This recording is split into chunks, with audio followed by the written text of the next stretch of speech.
Durante toda a infância, Pedro teve um apego especial à sua bicicleta. Era um modelo antigo, herdado do avô, com um farol enferrujado na frente e correntes que faziam um som metálico peculiar a cada pedalada. Nos dias em que o céu ficava nublado e a cidade parecia desacelerar, Pedro gostava de pedalar por trilhas abandonadas atrás do velho campo de futebol. Havia algo de mágico naquele trajeto. A mata era densa, mas os caminhos pareciam ter sido traçados exatamente para ele, como se alguém ou algo estivesse sempre esperando por sua passagem. As árvores ali eram antigas, suas copas se entrelaçavam como mãos tentando esconder o céu. Mas Pedro nunca teve medo, não até aquele domingo em que resolveu explorar um desvio que nunca tinha notado antes, uma trilha de terra apertada, escondida entre arbustos, que parecia ter sido recém-aberta por alguma força invisível. A trilha era estranhamente silenciosa. O barulho da cidade desapareceu atrás de Pedro, como se ele tivesse atravessado um portal para outro tempo. Nem os passarinhos se manifestavam ali. As rodas da bicicleta levantavam poeira seca, e cada estalo dos galhos sob os pneus parecia um aviso. Ainda assim, ele continuou. Havia uma sensação estranha de familiaridade naquele caminho, como se já tivesse estado ali antes, talvez em um sonho. Depois de alguns minutos, a trilha se abriu para uma clareira, no centro da qual havia uma pequena casa de madeira, aparentemente abandonada. O telhado estava torto, as janelas fechadas por tábuas e a porta entreaberta, rangendo com o vento. Pedro sentiu um calafrio e freou. Pensou em voltar, mas a curiosidade o venceu. Encostou a bicicleta em uma árvore e caminhou até a varanda. Foi então que percebeu, não havia pegadas, nem marcas de pneus ou qualquer sinal de vida recente. E, mesmo assim, ele podia ouvir algo se movendo lá dentro.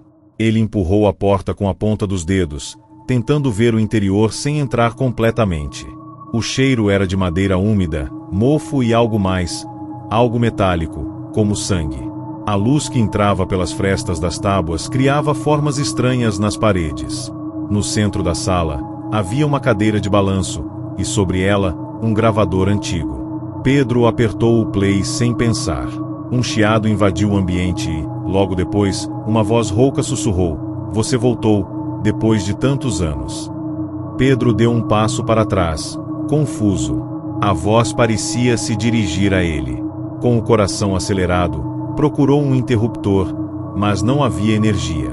O gravador continuou: "O tempo não passa aqui." A trilha o trouxe de volta.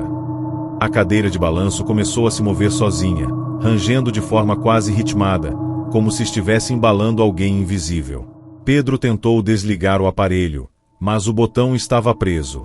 Foi quando viu, no canto da sala, uma bicicleta, igualzinha à dele, mas enferrujada e coberta de sangue seco. Assustado, Pedro correu para fora da casa, mas algo havia mudado. A clareira estava envolta por uma neblina espessa, e a trilha por onde ele tinha vindo simplesmente não existia mais. Ele correu de volta até a árvore onde havia deixado sua bicicleta, mas ela também havia desaparecido. No lugar onde a encostara, agora havia apenas marcas no chão, como se algo tivesse sido arrastado. Pedro começou a gritar por socorro, mas o som parecia não ecoar. Era como se ele estivesse preso em um mundo paralelo, onde o tempo e o espaço seguiam regras diferentes. Desesperado, voltou para casa, na esperança de encontrar alguma explicação. Mas ao entrar, percebeu que tudo ali estava empoeirado, tomado por teias de aranha, como se ninguém tivesse passado por ali em décadas. Exceto por uma coisa: o gravador ainda estava ligado, e agora reproduzia outra voz. A dele. Sussurrando coisas que ele nunca havia dito, mas que lembrava de ter pensado. O som da gravação ficou mais alto, mais nítido. Ele ouvia seu próprio desespero registrado ali, como se aquela casa estivesse gravando seus pensamentos em tempo real. A voz dizia: "Não devia ter vindo sozinho. Eles te avisaram. Você não escutou." Pedro tapou os ouvidos, mas a voz ecoava dentro de sua cabeça. Ele caiu de joelhos, respirando com dificuldade. As paredes começaram a pulsar, como se a casa estivesse viva. E então, ele viu no espelho do corredor, que não estava lá antes, o reflexo de si mesmo, mas envelhecido, com os olhos fundos e a roupa rasgada. O reflexo o encarava com tristeza, como se soubesse o que estava por vir. Pedro estendeu a mão para o vidro e, ao tocá-lo, uma força invisível o puxou para dentro, deixando a casa vazia. O gravador caiu no chão e parou de tocar. Tudo ficou em silêncio novamente. Dias depois, moradores da região comentavam sobre gritos que ecoaram pela floresta. Um grupo de buscas foi enviado, mas não encontraram sinal de Pedro, nem da bicicleta. Apenas a velha casa, que parecia ainda mais deteriorada do que nas fotos antigas dos arquivos da prefeitura. Segundo os registros, aquele imóvel havia sido abandonado há mais de 50 anos, após o desaparecimento de uma criança chamada Pedro. O detalhe chocante é que a foto anexada ao arquivo mostrava um menino idêntico ao atual Pedro, com a mesma bicicleta. Idade, aparência, tudo batia. As autoridades descartaram como uma coincidência bizarra, mas os mais velhos da cidade sabiam.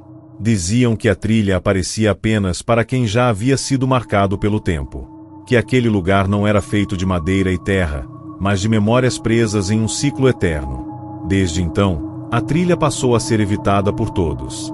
Mas de tempos em tempos, um ciclista desaparece misteriosamente na região. Sempre jovens, sempre sozinhos, sempre em dias nublados.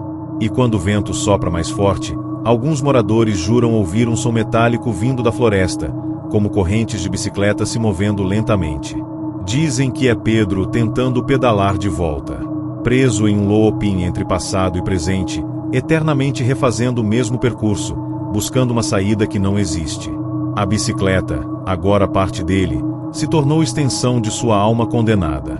E a cada giro de roda, ele se afasta mais da realidade, enquanto a trilha se fecha atrás dele, esperando a próxima vítima.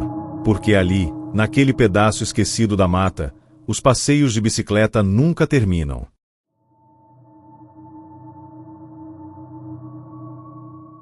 O nome dele era Leandro, um entregador de aplicativo que pedalava pelas ruas da cidade com fones nos ouvidos e o celular preso ao guidão, seguindo os trajetos automáticos como se fosse um robô. Não se importava com o destino, contanto que os pagamentos continuassem pingando. Naquela noite abafada de quarta-feira, ele recebeu uma entrega incomum, um endereço sem número, com a indicação apenas de Chácara Santo Anselmo final da Estrada do Pinhal.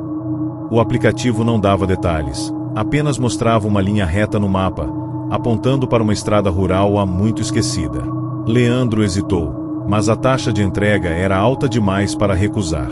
Colocou a mochila nas costas, ajustou o boné e seguiu pedalando em direção ao desconhecido. Conforme avançava, o asfalto deu lugar ao cascalho, e o cascalho virou terra batida. A iluminação sumiu, as casas rarearam e a noite o engoliu. E então, mais adiante, a estrada desapareceu por completo, se transformando em uma trilha tortuosa entre árvores que pareciam se curvar à sua passagem. Leandro freou bruscamente. O mapa ainda mostrava o trajeto como se estivesse em uma avenida comum, mas ele estava cercado por mata fechada. Sentiu o primeiro arrepio. A única luz vinha da tela do celular e de um pequeno farol preso à bicicleta, que tremeluzia como uma vela prestes a se apagar. Por um instante, pensou em desistir, mas a notificação no app piscou novamente. Você está perto. Continue. Era como se alguém estivesse acompanhando seus movimentos em tempo real. Ele pedalou mais um pouco, tentando ignorar o frio na espinha e o som crescente de galhos quebrando ao seu redor. Quando finalmente chegou a uma clareira, não havia chácara alguma.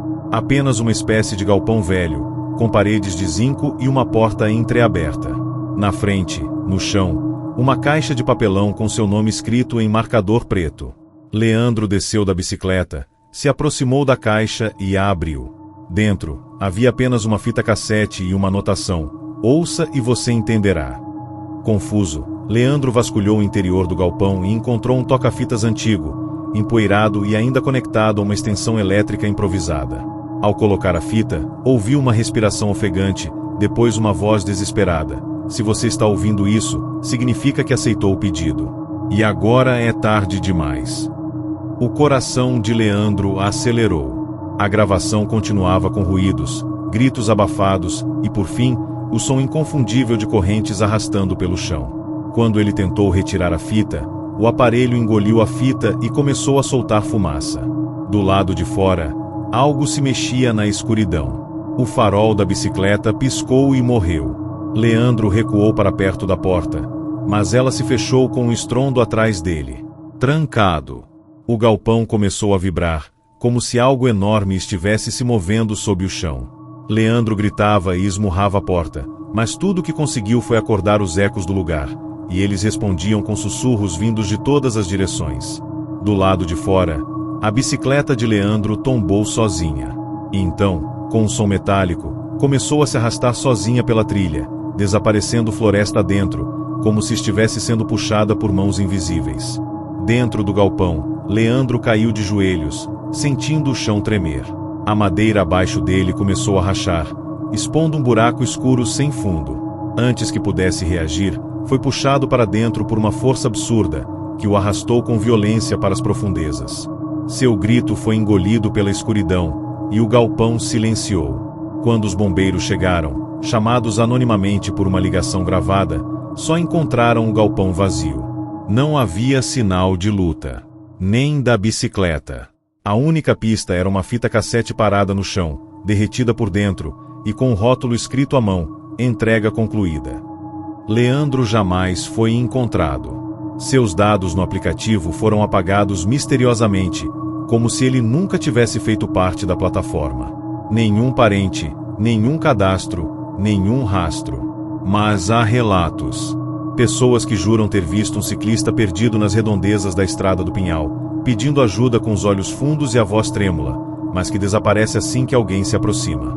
Dizem que a bicicleta se move sozinha, que os pneus não tocam o chão e que, às vezes, ao entardecer, dá para ouvir o som de uma fita cassete tocando em algum lugar entre as árvores.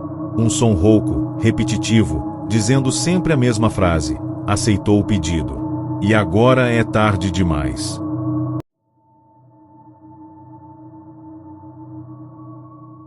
A terceira história surgiu em um fórum obscuro da Deep Web, numa postagem anônima feita às 3 da madrugada.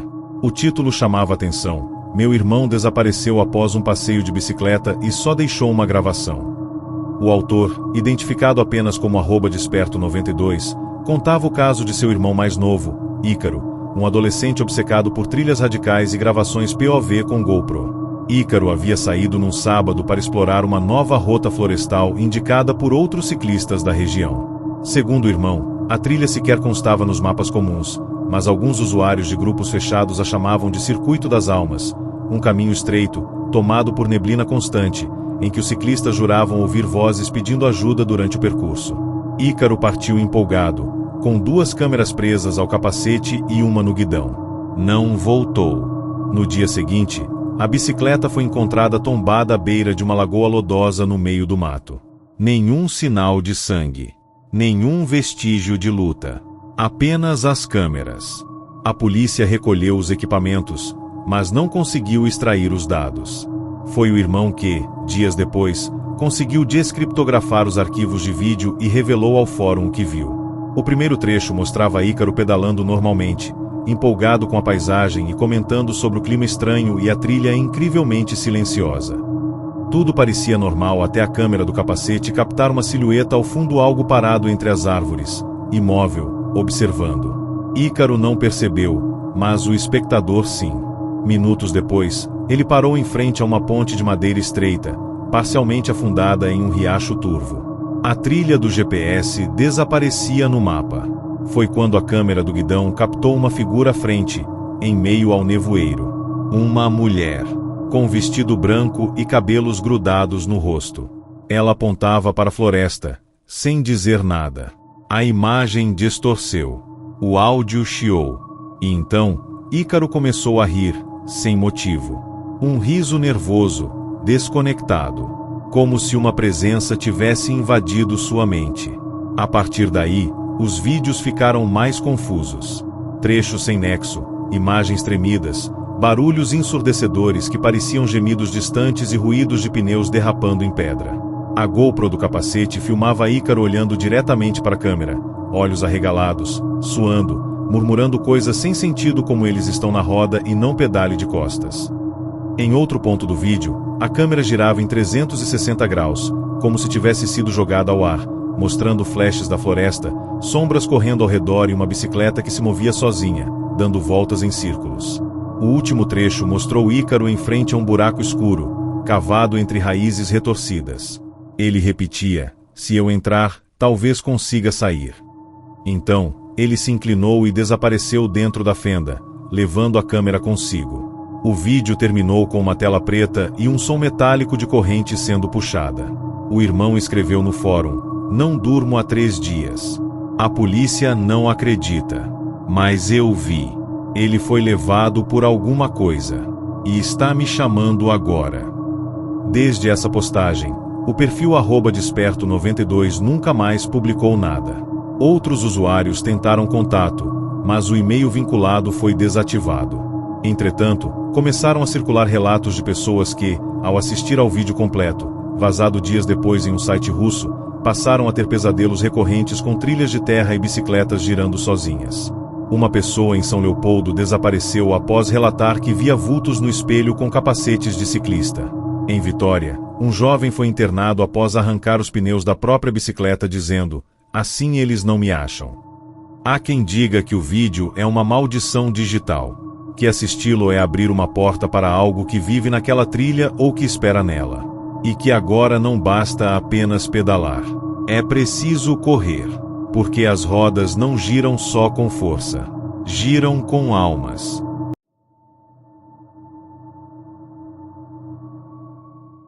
Uma mulher chamada Denise, que compartilhou sua experiência em um grupo fechado do Facebook voltado para cicloturismo. Ela relatou um caso ocorrido em 2014, mas que só agora decidiu divulgar após saber de outros desaparecimentos similares.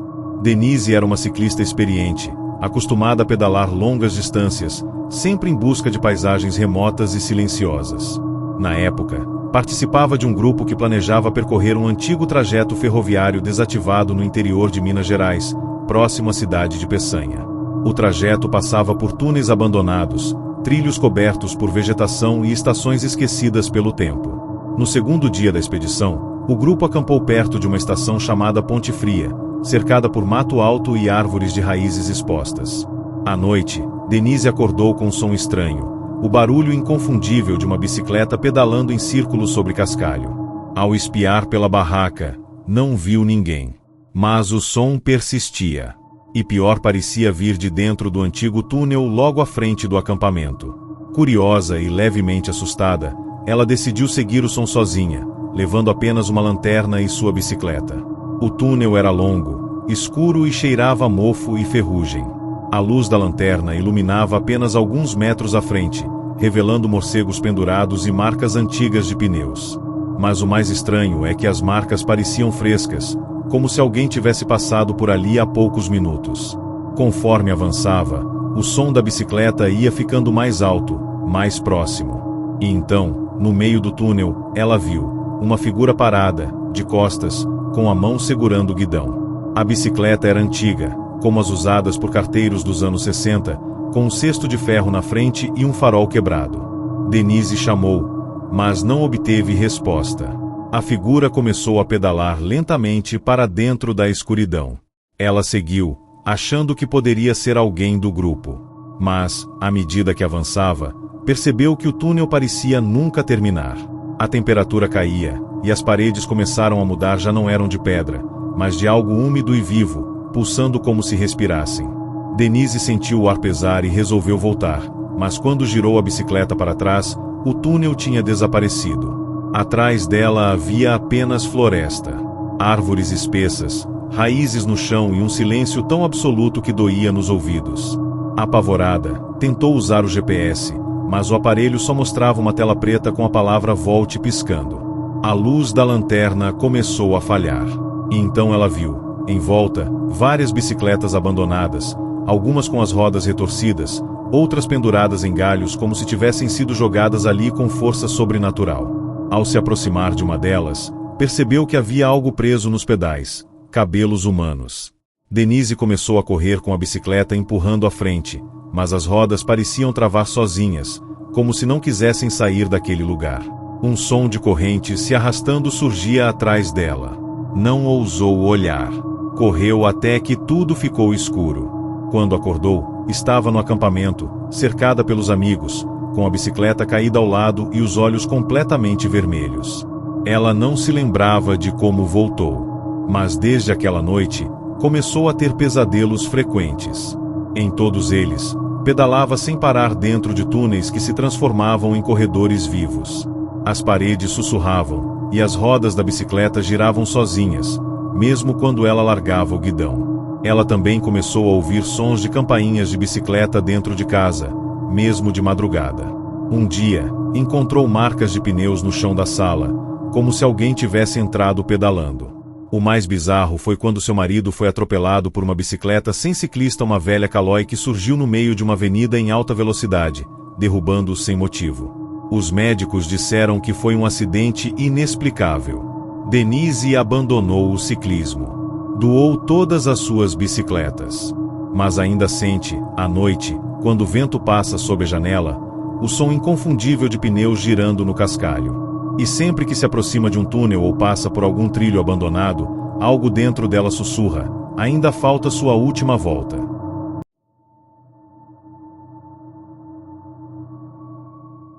O quinto relato não foi escrito em nenhum fórum, rede social ou blog. Foi encontrado à mão, em uma carta molhada e rasgada dentro de uma garrafa de vidro, jogada no Rio Paraíba do Sul, próxima a uma ponte em Taubaté. Um pescador que estava recolhendo o lixo das margens encontrou o frasco e, curioso, leu o conteúdo. A letra era trêmula, confusa, cheia de manchas e garranchos. Mas a história por trás do texto era clara. A carta dizia: se alguém encontrar isso, por favor, avise que eu tentei. Eu tentei voltar, mas a trilha não deixa. O tempo não funciona igual aqui. Era o relato de um homem chamado Raul, que havia desaparecido há mais de 12 anos, quando tinha 23. Na época, Raul fazia parte de um grupo de ciclistas universitários que exploravam regiões de mata fechada, gravando seus percursos com drones e câmeras no peito. Em uma das explorações, o grupo entrou em uma estrada de terra entre Taubaté e Redenção da Serra. Nunca mais voltaram. Nem Raul, nem os amigos. Todos os equipamentos foram encontrados quebrados, e as bicicletas, carbonizadas mas sem marcas de fogo ao redor. A carta continuava, narrando com detalhes o que teria acontecido naquele dia. Raul descrevia como a trilha parecia normal no começo, até que o grupo encontrou uma espécie de monumento de pedra no meio do nada. Um círculo com 7 bicicletas velhas enterradas no chão, como um ritual. Quando se aproximaram para fotografar, ouviram um som agudo vindo das árvores, uma espécie de assobio que ninguém conseguia localizar. Um por um, os membros do grupo começaram a agir de forma estranha. Um deles arrancou a camisa e correu para dentro da mata, gritando que havia ouvido a voz da mãe. Outro simplesmente caiu de joelhos e começou a rezar, repetindo: eles estão pedalando dentro de mim. Raul tentou manter a calma, mas foi então que percebeu que o GPS havia travado. O céu escureceu em poucos segundos e a vegetação ao redor se fechou como uma prisão. A trilha parecia se mover, e as bicicletas giravam as rodas sozinhas. Não era só floresta, ele escreveu. Era um organismo, vivo e faminto. Ele narrou que tentou fugir por todos os lados, mas a mata se reorganizava como um labirinto. Quando parou para descansar, viu os amigos ou o que pareciam ser eles pedalando em silêncio no topo de uma colina próxima. Mas seus olhos estavam negros como breu, e as bicicletas não tocavam o chão. Quando tentou alcançá-los, caiu em um buraco coberto por raízes, que o levou para uma espécie de caverna. Ali, ele viu dezenas de bicicletas penduradas no teto, como carneiros abatidos em um frigorífico. Cada uma delas tinha uma cabeça humana presa ao guidão, olhos abertos, imóveis, como se estivessem conscientes. Ele reconheceu os amigos. Tentou fugir, mas a própria bicicleta começou a se mover sozinha, tentando prendê-lo no lugar. Só escapou porque se feriu propositalmente ao se cortar em galhos afiados, e com o próprio sangue, desenhou uma cruz no chão. A trilha recuou. Por pouco tempo. O suficiente para que encontrasse uma abertura na mata e alcançasse um rio. A carta terminava com um aviso: se você encontrou isso, queime. Não tente procurar. Não compartilhe. A trilha ouve. A trilha aprende. E a trilha quer ser lembrada. Cada vez que você pensa nela, ela fica mais próxima. O pescador entregou o frasco para as autoridades, que arquivaram o caso como farsa ou brincadeira macabra.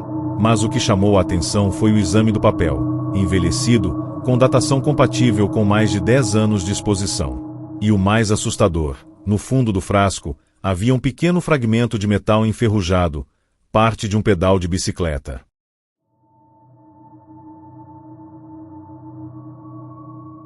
O último relato veio de um vigilante noturno chamado Agenor, que trabalhava em um antigo hospital desativado, prestes a ser reformado para virar um centro cultural no interior de São Paulo. Todas as noites, ele fazia rondas pelos corredores escuros, usando lanternas e registrando qualquer anormalidade.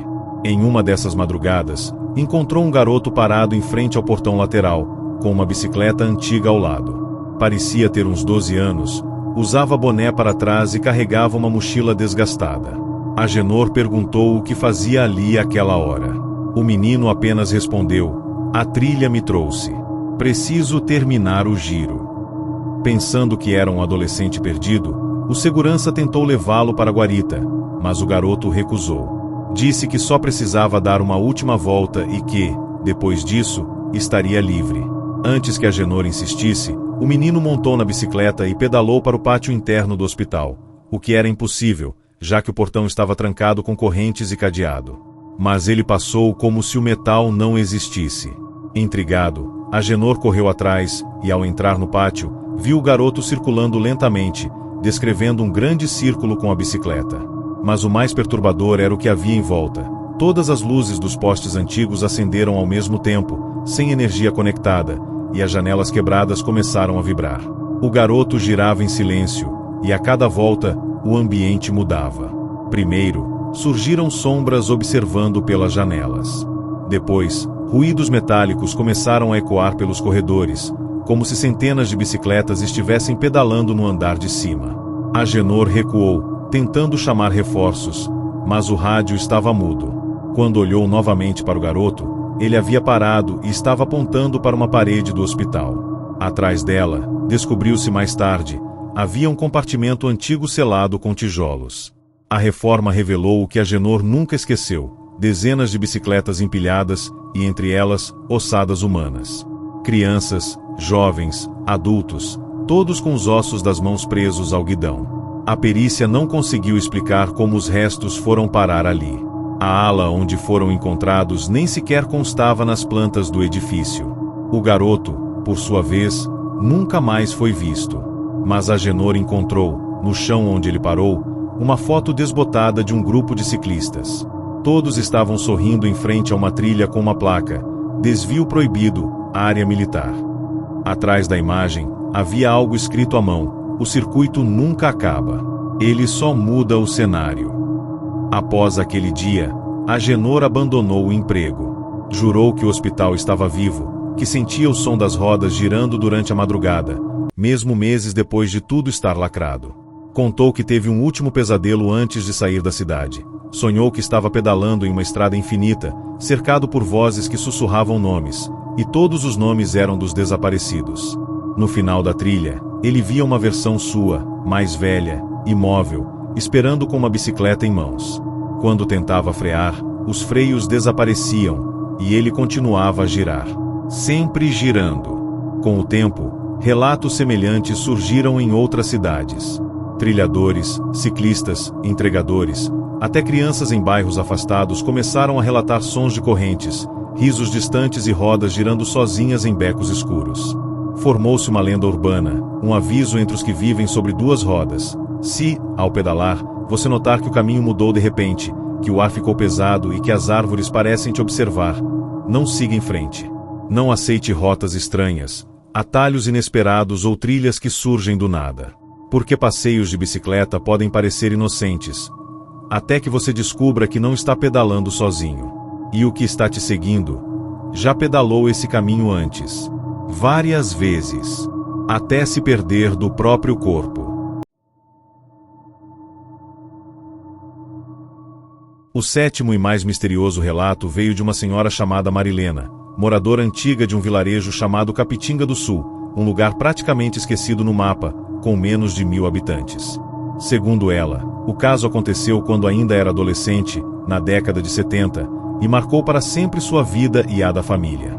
Seu irmão mais velho, Cláudio, era apaixonado por bicicletas e costumava sair todos os fins de tarde para pedalar pelas estradas de terra ao redor da fazenda onde moravam. Em um desses passeios, Cláudio comentou ter visto um homem estranho, parado no meio da estrada, vestindo uma camisa listrada de preto e branco, calça social e um chapéu antigo, como os usados nos anos 40. O homem segurava uma bicicleta antiga, toda enferrujada, com pneus tão gastos que pareciam derreter na terra. Cláudio tentou cumprimentá-lo, mas o homem não respondeu, apenas olhou nos olhos dele e apontou para o mato, onde havia uma trilha quase invisível, escondida entre samambaias e espinhos. Cláudio, curioso, seguiu o caminho, sem saber que nunca mais seria o mesmo. Naquela noite, Cláudio voltou para casa calado. Não quis jantar, trancou-se no quarto e permaneceu acordado a noite inteira. Marilena, que dividia o quarto com ele, contou que ouviu falar sozinho, como se estivesse tendo uma conversa com alguém invisível. Dizia coisas como: eu vou voltar lá sim e não vou contar para eles ainda. No dia seguinte, desapareceu. A bicicleta também. Os pais de Cláudio acionaram a polícia, que organizou buscas por toda a região. Nada foi encontrado até que, 3 dias depois, a bicicleta apareceu encostada na frente da igreja do vilarejo. Mas estava diferente. Envelhecida, com musgos nas rodas e ferrugem espalhada por toda a estrutura. Como se tivesse passado décadas na chuva.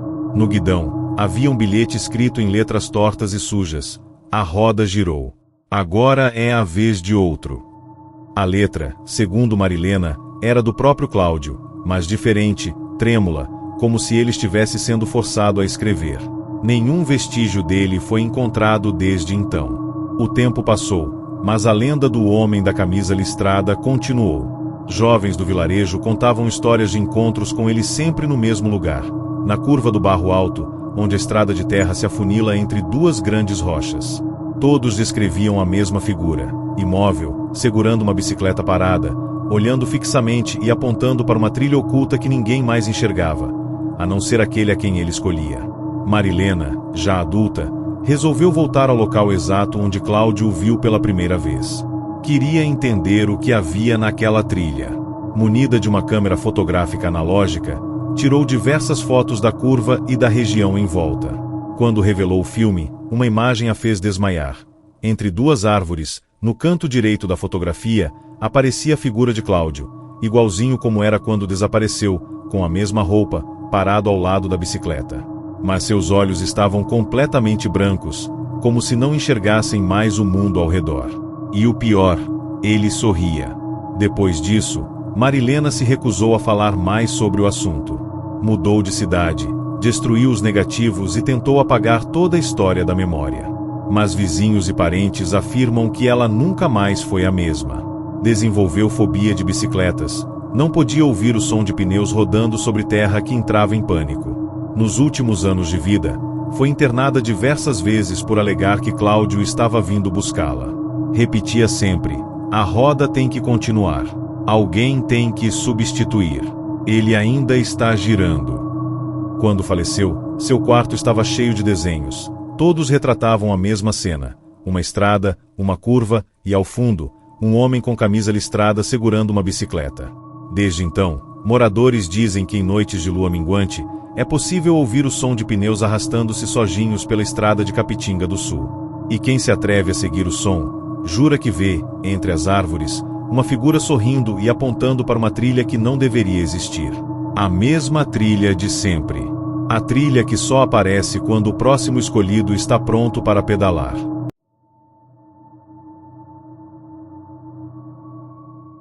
Este 8º relato foi enviado anonimamente a um programa de rádio especializado em mistérios e histórias sobrenaturais, transmitido nas madrugadas do interior do Paraná. O apresentador, conhecido como Zé da Meia-Noite, estava lendo casos bizarros ao vivo quando recebeu uma ligação urgente.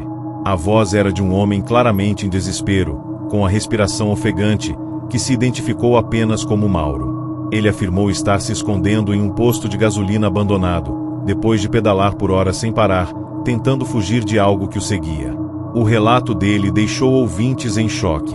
Mauro trabalhava como motoboy, mas por questões financeiras havia voltado a fazer entregas de bicicleta, como fazia na juventude. Em uma noite comum, recebeu uma solicitação de entrega em um bairro afastado, que exigia atravessar uma estrada de terra raramente usada. Durante o trajeto, percebeu que estava sendo seguido por outra bicicleta, que surgia e desaparecia entre o mato, sempre mantendo a mesma distância, sem emitir qualquer som nem da corrente, nem do atrito com o chão. Ele parou diversas vezes e fingiu que ia voltar, mas sempre que retomava o trajeto, a presença continuava lá. O mais aterrorizante foi quando notou que a silhueta do ciclista que o seguia não possuía rosto. Um borrão onde deveriam estar olhos, boca e nariz. Apenas um capacete antigo e roupas que pareciam estar deterioradas há décadas. Quando acelerou, o perseguidor fez o mesmo. Quando tentou cortar caminho por uma trilha entre plantações, percebeu que estava entrando numa estrada que não lembrava de existir, apesar de conhecer bem a região. Era como se a bicicleta não me obedecesse mais. Eu pedalava, mas ela escolhia o rumo. A voz dele tremia no rádio. Mauro disse que entrou em uma sequência de curvas repetidas, como um circuito fechado, e percebeu que estava passando pelo mesmo lugar inúmeras vezes, embora o GPS indicasse que ele seguia em linha reta. As árvores não mudavam. A paisagem não mudava. O tempo parecia congelado. E a bicicleta começou a girar sozinha quando ele tentou descer. Ele relatou que pulou da bicicleta em movimento, rolou no chão e se escondeu entre os arbustos, assistindo sua própria bicicleta continuar se movendo sozinha, com as rodas girando sem motor, sem força, como se fosse puxada por um fio invisível. E então, o ciclista sem rosto passou devagar, parando por um segundo, como se farejasse o ar e ele me sentiu. Mas não me viu. Eu fiquei imóvel. Mauro aguardou horas escondido, até ouvir apenas o som das cigarras e o vento entre as folhas. Caminhou por horas até encontrar o posto onde estava abrigado naquele momento da ligação. Mas a parte mais assustadora do seu relato foi o final. Quando o radialista perguntou o que ele faria a seguir, Mauro respondeu com uma frase que gelou o sangue de todos os ouvintes. Asterisco, asterisco, a bicicleta voltou. Ela me achou. Ela tá aqui do lado da porta. Asterisco, asterisco, o programa saiu do ar poucos segundos depois, substituído por ruído estático. No dia seguinte, a equipe tentou localizar o posto de gasolina citado, mas não havia registros de postos abandonados naquela região há mais de 20 anos. Porém, horas depois, uma bicicleta foi encontrada encostada à beira da estrada, exatamente como Mauro descreveu. Em cima dela, havia uma sacola térmica de entregas, e dentro dela, um gravador de voz portátil com apenas uma mensagem salva. Era Mauro, sussurrando: "Não pedale à noite. Não aceite pedidos com rotas vazias. As bicicletas, quando giram sozinhas, estão chamando alguém. E se você ouvir seu nome, já é tarde demais." Desde essa transmissão, já da meia-noite passou a receber dezenas de ligações de pessoas com relatos semelhantes. E em todas elas, um padrão emergia. Sempre começava com uma rota nova, um caminho improvável e um ciclista solitário. O resto era sempre esquecimento, looping e desaparecimento.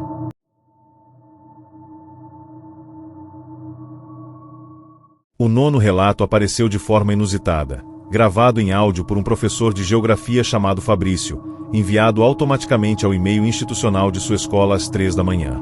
Ninguém sabe como o áudio foi capturado ou quem apertou o botão de envio. Fabrício havia saído para um passeio noturno de bicicleta pela orla de sua cidade, uma região turística pacata com ciclovia beirando o mar. Era comum ele pedalar de madrugada, ouvindo música e aproveitando o vento gelado vindo do litoral. Mas naquela noite, algo estava diferente.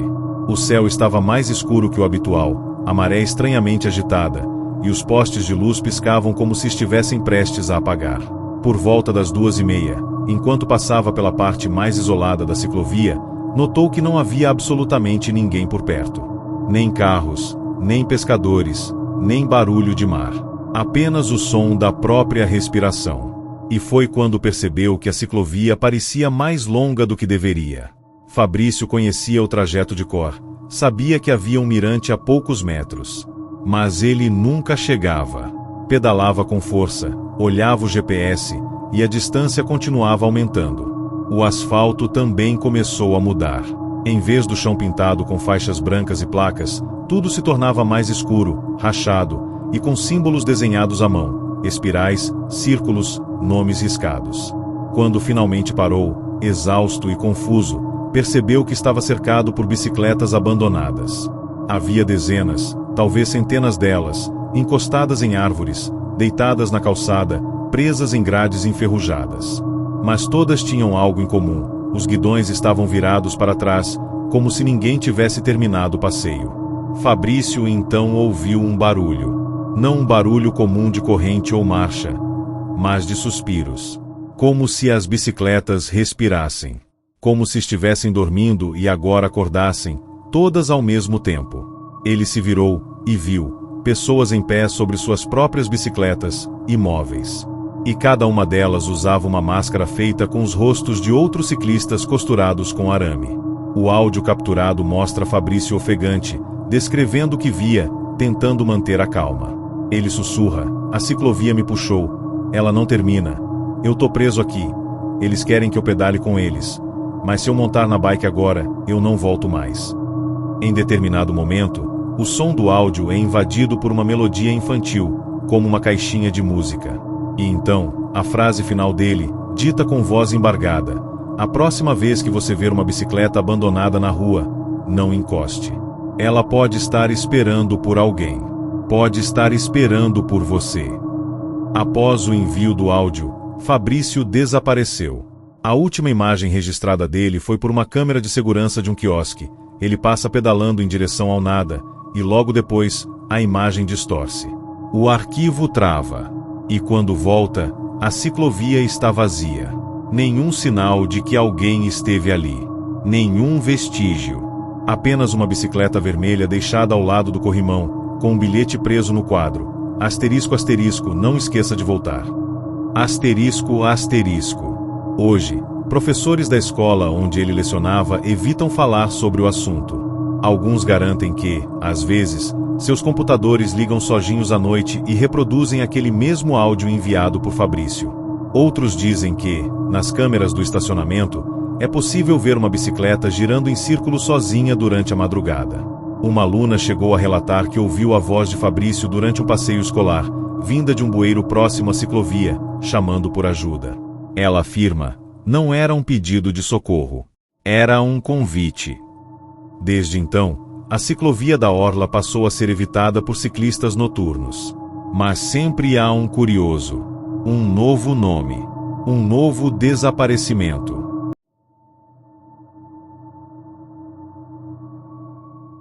O último e mais perturbador relato chegou por meio de um vídeo anônimo publicado em um site russo de hospedagem alternativa. O título do arquivo era apenas 10.mp4, e o conteúdo se espalhou rapidamente entre fóruns de terror e grupos fechados de ciclistas após um influenciador digital tentar reagir ao vídeo ao vivo e sofrer um colapso durante a transmissão. O vídeo começa com imagens gravadas por uma câmera acoplada ao capacete de um ciclista chamado Eric, morador de Joinville, Santa Catarina. Ele costumava documentar seus treinos para um canal pequeno no YouTube. Nas primeiras cenas, ele narra sua rotina com naturalidade, mencionando que decidiu tentar um novo percurso sugerido por um inscrito: o Giro do Abismo, uma trilha montanhosa pouco conhecida que, segundo a lenda local, ligava a cidade a um ponto fora do mapa, onde os sons sumiam e o céu parecia não reconhecer o tempo. Eric, cético e motivado a gerar conteúdo, resolveu investigar. As primeiras horas de gravação mostram um trajeto comum, mas aos poucos o ambiente começa a apresentar anomalias. As árvores ao redor aparecem duplicadas, como espelhos imperfeitos. As sombras não acompanham mais o movimento do sol. E o próprio velocímetro digital da bicicleta começa a oscilar de forma absurda, registrando velocidades impossíveis mesmo quando ele estava parado. Eric tenta rir da situação, mas a respiração dele começa a mudar. Ele começa a sussurrar que sente peso no ar, que a trilha parece mais apertada, como se estivesse sendo empurrado para um funil invisível. Então, o vídeo treme violentamente e, por um segundo, a imagem falha completamente. Quando retorna, Eric já não está mais na trilha. Agora ele pedala por um corredor estreito e escuro, com paredes feitas de carne pulsante e ossos torcidos. No chão, pedaços de correntes, capacetes esmagados, luvas humanas apodrecidas. O áudio do vídeo registra sua voz em tom histérico, dizendo: não é uma trilha. É uma fila. Uma fila de quem nunca voltou. Ele tenta frear, mas a bicicleta não responde.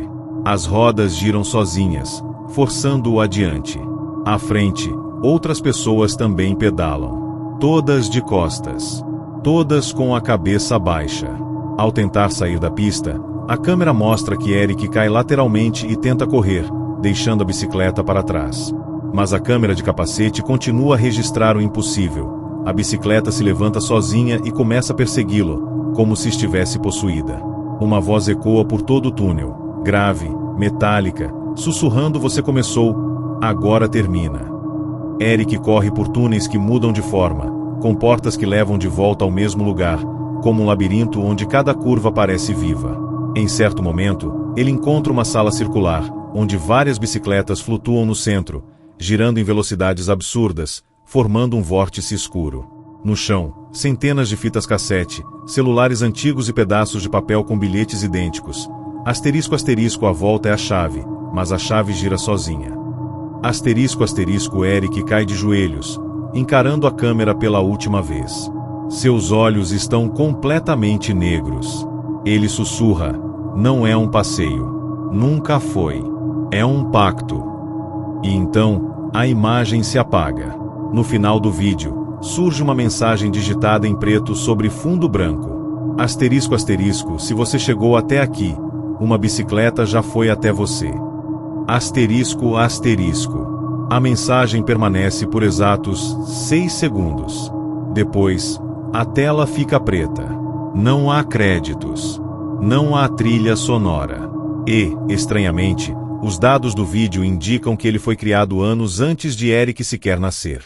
A conta que subiu o vídeo foi deletada minutos depois. O canal de Eric foi apagado, e seus vídeos anteriores substituídos por arquivos corrompidos. Sua família afirma que ele está internado em estado catatônico desde aquele dia. Mas vizinhos alegam que, às vezes, ouvem um som de corrente se arrastando na varanda de madrugada. E quando olham, há marcas de pneus no chão molhado, como se alguém tivesse feito um giro completo em silêncio absoluto.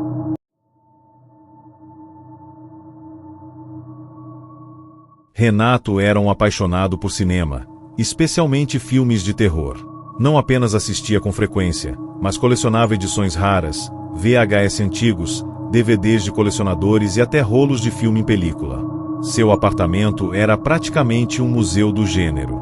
Um dia, enquanto navegava por um mercado de pulgas digital, encontrou um anúncio estranho: filme proibido. Apenas para os que têm coragem. Não assista sozinho. O preço era irrisório. Curioso, fez a compra sem hesitar. Dias depois, recebeu uma caixa preta sem remetente. Dentro, apenas uma fita cassete sem rótulo e um bilhete com uma única frase escrita à mão: este filme termina com você. Achando que era apenas marketing barato de algum artista experimental, Renato ajeitou sua sala, conectou seu velho videocassete e colocou a fita. Mal sabia ele que aquele play daria início à pior experiência de sua vida. A fita começou com uma imagem granulada, em preto e branco, mostrando uma estrada deserta à noite. Nenhum som, apenas o zumbido estático da fita. Após alguns minutos, a câmera focalizou uma casa antiga, no meio do nada. Renato estranhou o realismo da imagem, parecia mais uma gravação documental do que uma produção cinematográfica. Conforme o vídeo avançava, uma figura apareceu na janela da casa. Estática, observando em silêncio. A câmera aproximou-se da porta, que se abriu sozinha, revelando um corredor escuro. Era como se o filme fosse uma gravação de alguém entrando naquela casa. Então, algo estranho aconteceu. Ao fundo da imagem, Renato viu o reflexo de sua própria sala no vidro da janela da casa, como se o vídeo estivesse assistindo a ele. A TV piscou, e por um instante ele viu seu próprio rosto na tela. Quando piscou de novo, a imagem havia mudado. Agora, a figura do filme não era apenas um ator, era ele. Assustado, Renato pausou a fita. A imagem congelada mostrava a sala de estar da casa do filme, idêntica à sua cada detalhe, cada objeto no lugar. O mais inquietante era que, no canto da sala, estava sentado ele mesmo. Seu reflexo congelado na TV sorria, um sorriso que ele jamais fez. Sentiu um arrepio percorrer sua espinha. Tentou desligar o aparelho, mas a televisão não respondia. Tirou da tomada, e mesmo assim, a tela permaneceu acesa. O vídeo voltou a rodar sozinho. Agora, a figura de Renato no filme se levantava, caminhando pelos corredores da casa, que também se pareciam com os corredores do próprio apartamento dele.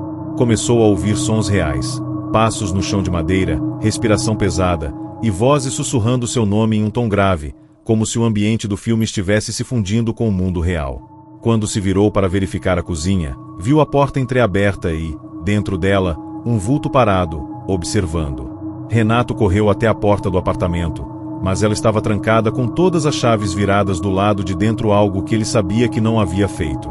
As janelas também não abriam. O ar começou a ficar denso, difícil de respirar. Ao retornar para a sala, a fita continuava, agora em outra cena. O Renato do filme estava em frente a um espelho, olhando fixamente para o reflexo. O reflexo piscava em momentos diferentes, como se não estivesse sincronizado. Na TV, o reflexo sussurrou algo, e no mundo real, Renato ouviu a mesma frase atrás de si: "Você já passou da metade." Ao se virar, não havia ninguém.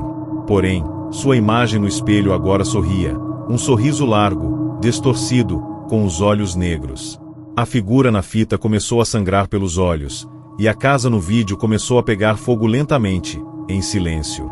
Renato começou a sentir o cheiro de fumaça real, vindo do corredor. Desesperado, Renato tentou quebrar o espelho, mas seu punho atravessava o vidro como se fosse líquido. Do outro lado, sua cópia o observava, imóvel. A TV, agora com uma qualidade perfeita, mostrava Renato ajoelhado no chão, sendo cercado por vultos escuros. Eles sussurravam frases que não faziam sentido, mas martelavam em sua mente como se fossem comandos. Um deles se destacava: "Você é o último ato." A sala começou a escurecer naturalmente, mesmo com todas as lâmpadas ligadas. As sombras tomaram conta, e os vultos saíram da tela, caminhando lentamente em direção a ele. Renato gritou, mas sua voz não ecoava. Era como se estivesse num vácuo. A TV exibiu então a cena final do filme. A câmera afastava-se lentamente da casa em chamas, enquanto uma voz feminina dizia: "Fim da fita. Início da prisão." E com isso, a imagem congelou. Quando os vizinhos perceberam um cheiro de fumaça e chamaram os bombeiros, encontraram o apartamento completamente intacto, nada havia pegado fogo. Mas Renato não estava mais lá. A única coisa na sala era a fita cassete ainda rodando, mesmo com o aparelho desligado da tomada.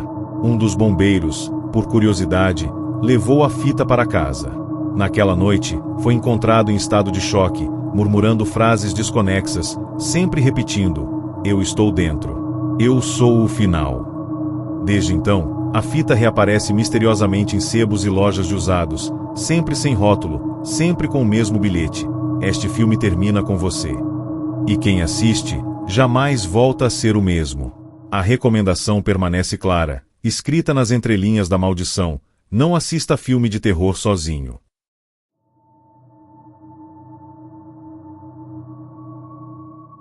O 11º relato veio de um detetive aposentado chamado Joel, que durante anos trabalhou em casos de pessoas desaparecidas em áreas rurais de Santa Catarina. Após assistir, por acaso, a um compilado de vídeos com os relatos anteriores da série, Joel entrou em contato com um blog de investigação paranormal para contar o caso que o assombra até hoje: o desaparecimento da família Werner, em 1998, na cidade de Alfredo Wagner. A família era composta por pai, mãe e 2 filhos gêmeos, ambos com 12 anos na época. Era um domingo ensolarado quando os 4 saíram para um passeio de bicicleta, seguindo uma trilha nova que havia sido aberta por um grupo de trilheiros locais. Era conhecida como *** Trilha das Águas Frias ***, nome que, segundo moradores antigos, já estava associado a histórias de pessoas que entravam e não voltavam. Mas como nunca houve provas, o boato se transformou em lenda, até aquele dia. Joel foi o primeiro a chegar ao local após o chamado. As 4 bicicletas estavam encostadas lado a lado em perfeita simetria, bem no centro da trilha. Mas não havia pegadas ao redor, nem marcas de pneus, nem sinais de que alguém tivesse seguido a pé. As bicicletas pareciam oferecidas. O mais estranho, segundo Joel, era o absoluto silêncio. Não se ouvia pássaros, nem vento, nem insetos. O detetive descreve o ar como morto, como se o som tivesse sido drenado do ambiente. Enquanto investigava, notou uma movimentação estranha no mato. Ao se aproximar, encontrou uma pequena placa de madeira enterrada no chão, coberta de folhas. Nela estava escrito, em letras tortas e desbotadas: "Volte antes que o silêncio te note." A mensagem o perturbou profundamente. Continuando a busca, Joel encontrou objetos pessoais dos Werner, uma garrafa d'água ainda cheia, um boné com nome bordado, um diário infantil, tudo disposto como se alguém os tivesse deixado ali de propósito. Mas a trilha em si terminava abruptamente. Um corte no terreno, como se uma parte da estrada tivesse sido engolida. E o detalhe mais inquietante, no fim da trilha, havia um penhasco que não constava em nenhum mapa topográfico da região. E ao fundo, no abismo, sons baixos de pneus girando podiam ser ouvidos, mesmo sem haver eco, mesmo sem vento. Joel se envolveu no caso por anos. Chegou a retornar sozinho à trilha em madrugadas de lua cheia, quando moradores relatavam sons de pedaladas flutuantes vindo das matas. Em uma dessas noites, ele decidiu instalar uma câmera de visão noturna em uma das árvores próximas ao local onde as bicicletas foram encontradas. A câmera capturou 3 segundos de imagens antes de falhar. 4 figuras em pé, lado a lado, segurando bicicletas, mas as pernas não tocavam o chão. E os olhos, quando ampliados no vídeo, estavam fechados, mas em movimento, como se estivessem sonhando. Desde então, Joel passou a ter episódios de sonambulismo. Acordava suado, com as mãos sujas de graxa, e em todos os sonhos, ele estava pedalando no escuro, por uma estrada sem céu. Até que, em 2005, ele se aposentou subitamente, após encontrar algo deixado na porta de sua casa, um pedal antigo. O mesmo modelo da bicicleta usada pelo pai da família Werner. No metal enferrujado, havia uma gravação: asterisco asterisco, silêncio é o som da trilha lembrando que você esqueceu de ir embora.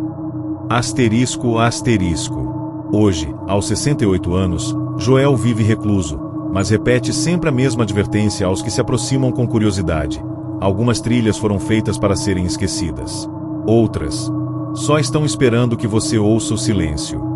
E em Alfredo Wagner, a trilha das Águas Frias foi oficialmente interditada após 3 novas bicicletas serem encontradas ali em 2022 sem nenhum dono identificado, sem denúncia de furto, e todas com pneus que giravam por conta própria, mesmo sob o peso das folhas.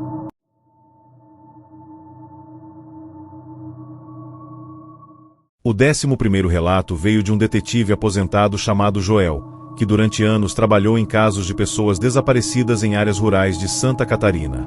Após assistir, por acaso, a um compilado de vídeos com os relatos anteriores da série, Joel entrou em contato com um blog de investigação paranormal para contar o caso que o assombra até hoje: o desaparecimento da família Werner, em 1998, na cidade de Alfredo Wagner. A família era composta por pai, mãe e 2 filhos gêmeos, ambos com 12 anos na época. Era um domingo ensolarado quando os 4 saíram para um passeio de bicicleta, seguindo uma trilha nova que havia sido aberta por um grupo de trilheiros locais.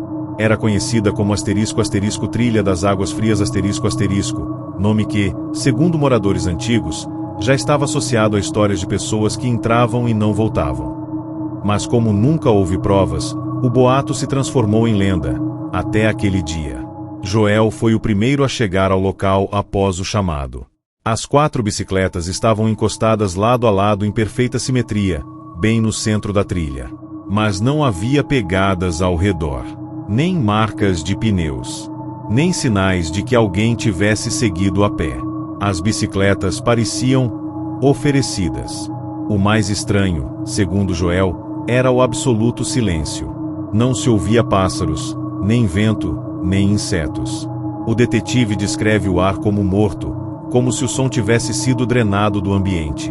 Enquanto investigava, notou uma movimentação estranha no mato. Ao se aproximar, encontrou uma pequena placa de madeira enterrada no chão, coberta de folhas. Nela estava escrito, em letras tortas e desbotadas: "Volte antes que o silêncio te note." A mensagem o perturbou profundamente. Continuando a busca, Joel encontrou objetos pessoais dos Werner, uma garrafa d'água ainda cheia, um boné com nome bordado, um diário infantil, tudo disposto como se alguém os tivesse deixado ali de propósito. Mas a trilha em si terminava abruptamente.